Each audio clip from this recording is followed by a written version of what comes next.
أعوذ بالله من الشيطان الرجيم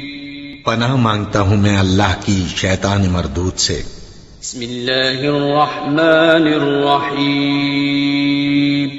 شروع اللہ کا نام لے کر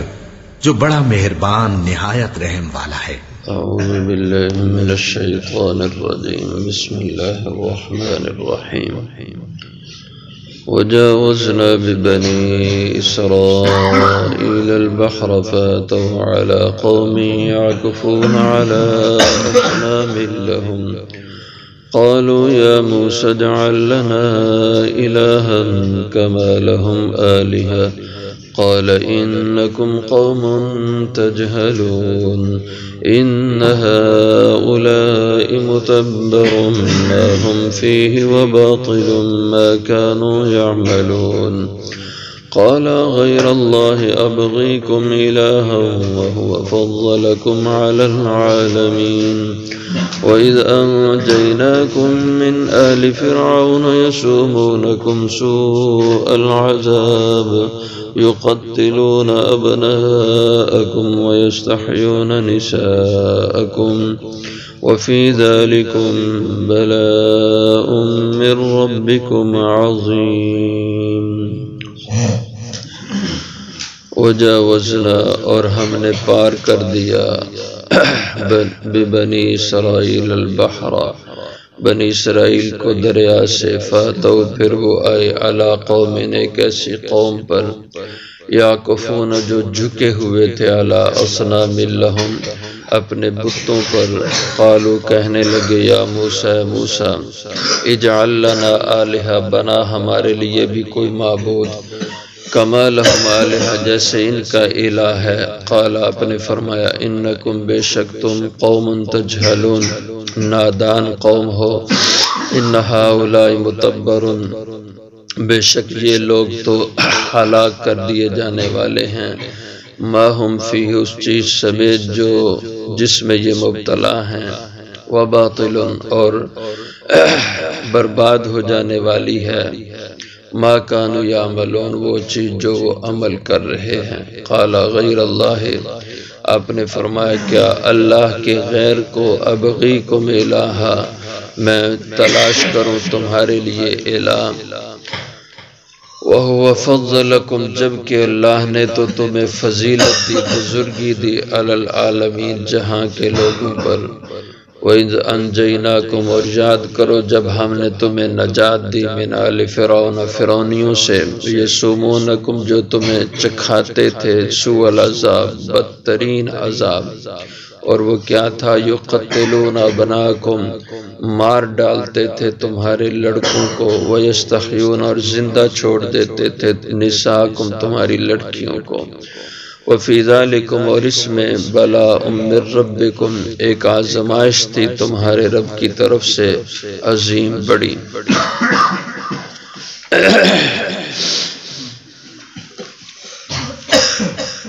بنی اسرائیل کو اللہ تعالیٰ نے دریا سے پار کر دیا اور فرعونیوں کو اسی دریا میں بحر قلزم میں اللہ نے غرقاب کر دیا جب یہ دریا سے پار گئے ان کے آگے وادی تی تھی جس کو آج کے جغرافیہ میں سینائی کہا جاتا ہے یہاں یہ لوگ اترے اور اس جگہ یہ لوگ جب پہنچے تو یہاں انہوں نے ایسی کچھ حرکات کی کہ جن حرکات کی وجہ سے ان کو اس وادی تی میں ایک لمبا عرصہ گزارنا پڑا اللہ کی نعمتوں کی ناشکری اور اللہ جل شانہ کے حکموں کی بغاوت اللہ تعالیٰ نے ان کو جہاد کا حکم دیا جو وہاں قوم عمالقہ آباد تھی کہ ان کے خلاف جہاد کرو تو انہوں نے جہاد سے انکار کر دیا تو یہ کم و بیش 40 سال اسی وادی کے اندر بھٹکتے رہے اور جب اس وادی میں اترے دریا سے نکل کر تو نہ کھانے کا انتظام نہ پینے کا انتظام نہ سائے کا انتظام کوئی بھی زندگی گزارنے کے اسباب نہیں تھے، تو اللہ تعالیٰ سے موسیٰ علیہ السلام نے دعا کی، اللہ کھانے پینے کا انتظام، دیگر ضروریات کا۔ اللہ تعالیٰ نے حکم دیا اپنی عصا کو، وہی جس سے سانپ بن جاتا تھا، وہی عصا جس سے دریا میں 12 راستے بن گئے، فرمایا اس کو اس پتھر پہ مارو، تو پتھر سے اللہ تعالیٰ نے 12 چشمے جاری کر دیے، اور جو 12 قبیلے تھے ہر قبیلے کا ایک پانی کا چشمہ، جیسے ہمارے ہاں یہ ٹینکی کے ساتھ ٹوٹیاں لگا دی جاتی ہیں، اس طرح چٹان اور پتھر ایک ہے، اور اس میں 12 نل اللہ نے جاری فرما دیے، ہر ایک کے پینے کے پانی کا انتظام ہو گیا۔ اور پھر اللہ تعالیٰ نے کھانے کے لیے آسمان سے من اور سلوہ اتارا، وَأَنزَلْنَا عَلَيْكُمُ الْمَنَّ وَالسَّلْوَىٰ، اللہ نے تیار کھانے آسمان سے ان کے لیے اتار دیے۔ اور پھر اللہ تعالیٰ نے روشنی کے لیے ان کے اس میدان میں رات کو ایک مینارہ نور کا روشنی کا ظاہر ہو جاتا، تو ساری رات ان کی روشنی کا انتظام ہو جاتا۔ دن کو دھوپ ستاتی تو دھوپ کے لیے وَظَلَّلْنَا عَلَيْكُمُ الْغَمَامَ، اللہ تعالیٰ نے فرمایا کہ ہم نے تم پہ ایک بادل کا سائبان لگا دیا، تو بادل سائبان کی طرح دن کو دھوپ سے ان کو بچاتا تھا۔ یوں اللہ کی نعمتیں ان پہ ہوئیں، تو ان کا ذکر ہے وجاوزنا ببنی اسرائیل البحر، اور عبور کر دیا ہم نے، پار کر دیا ہم نے بنی اسرائیل کو دریا قلزم سے، فَأَتَوْا، پھر یہ لوگ آئے، عَلَىٰ قَوْمٍ يَعْكُفُونَ، اس وادی تی کے اندر اس سے پہلے ایک وادی تھی قنسرین، تو یہ لوگ بت پرست تھے، اور انہوں نے مورتیاں نیک لوگوں کے نام پہ بنا رکھی تھی، ان کی پوجا کرتے۔ بعض تفسیروں میں ہے کہ ایک بچھڑا انہوں نے پیتل اور تانبے کا بنایا ہوا تھا، اس کو پوجتے تھے۔ فَأَتَوْا عَلَىٰ قَوْمٍ، تو یہ لوگ آئے ایک ایسی قوم پر، یعکفون، جو اعتکاف کیے ہوئے تھے، یعنی جھکے ہوئے تھے، علی اصنام لہم، اپنے بتوں پر۔ اصنام صنم کی جمع ہے، اور صنم عربی میں کہا جاتا ہے کہ لکڑ، پتھر، تانبے، پیتل، سونا، چاندی، ان مختلف دھاتوں سے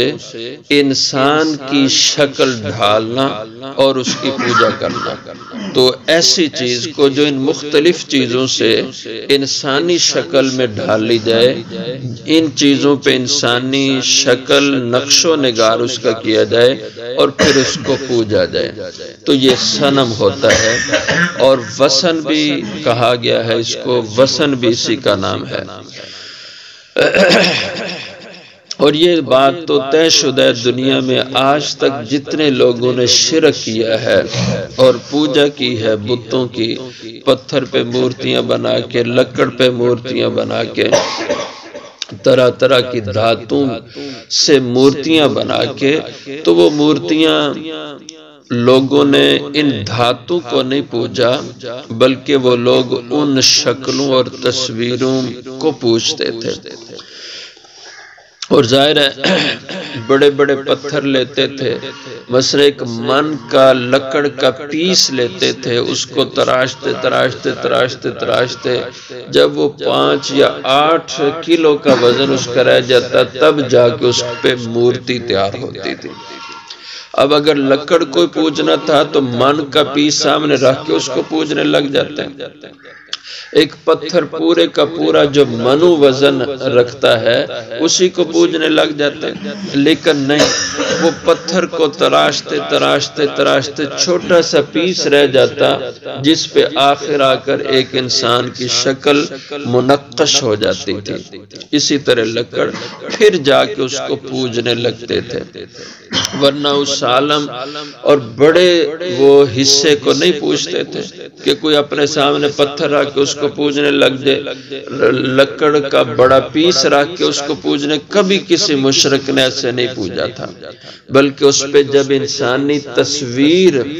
اس پہ منقش ہو جاتی تھی، پھر اس تصویر کو وہ پتھر پہ ہوتی یا لکڑ پہ ہوتی اس کو سامنے رکھ کر پھر اس کی پوجا کرتے تھے۔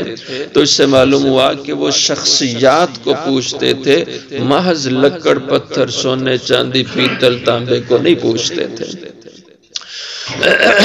قالوا یا موسیٰ اجعل لنا، جب ان کو دیکھا وہ مورتیاں یہ چیزیں سامنے رکھ کے ان کے آگے ہاتھ باندھ کے بیٹھے کھڑے اور ان کے اوپر اعتکاف کرتے ہیں،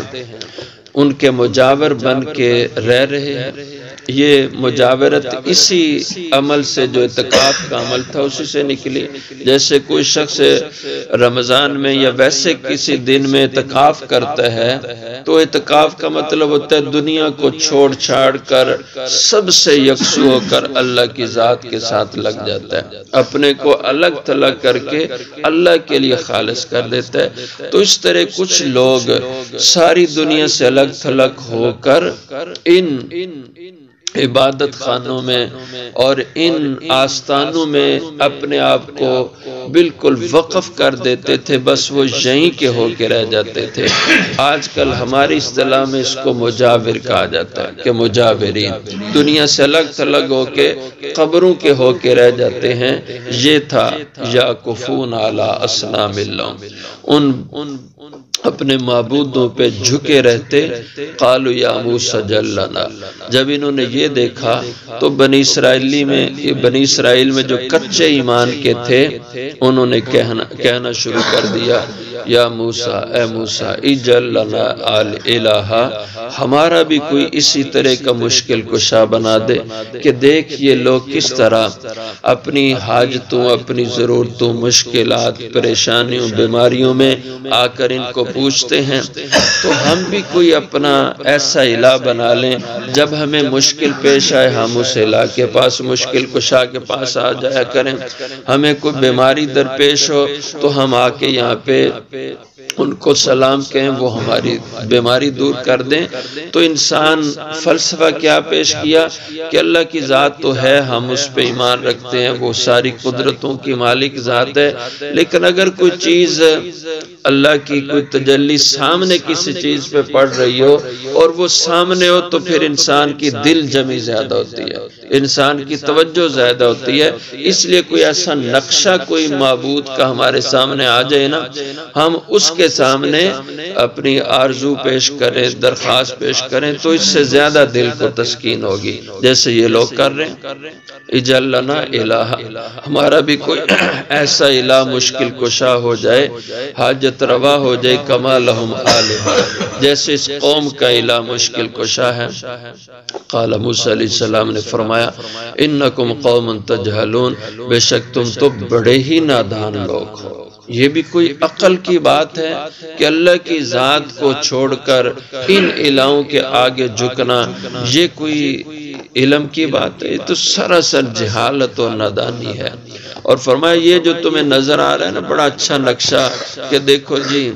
ان کو کوئی کاروباری مشکل ہو تو یہ اس خدا کے پاس آتے، اس کو پکارتے، ان کی مشکل حل ہوتی ہے، کسی کو بیماری ہو یہ دوسرے خدا کے پاس آتے ہیں، اس کو پکارتے ہیں، اس کی وہ کام چل جاتا ہے۔ یہ